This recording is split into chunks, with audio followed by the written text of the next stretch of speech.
Rob, you must be very proud of the response your players have shown after Friday's result, and just a bit unlucky really not to get the 3 points that the team deserved. Yeah, we've created enough chances to win the game tonight, which is disappointed. You know, we've got a group of players and they're really disappointed. I've had to pick their chins up off the floor, but in the grand scheme of things, after Friday's performance and result, that was a positive, and I've said I'm very proud of their players for the reaction and how they've gone about their work tonight.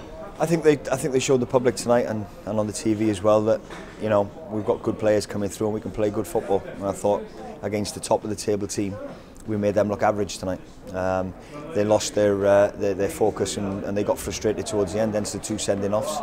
And that's credit to my players because they went and done a job on them. And the more we did that, the more we got in their faces, the more frustrated they become and couldn't cope with it. So we've made a top of the table team look average, and we just unfortunately couldn't get the 3 points. It's only going to help them in the future. You know, half the team tonight, 50% of that team tonight can play in another campaign after this.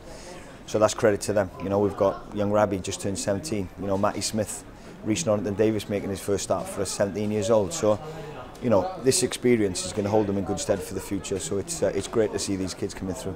Yeah, it's been a long couple of days, you know, but I respect their attitude, the players, you know, because after Friday we were all disappointed. We were all hurting from Friday's performance and result.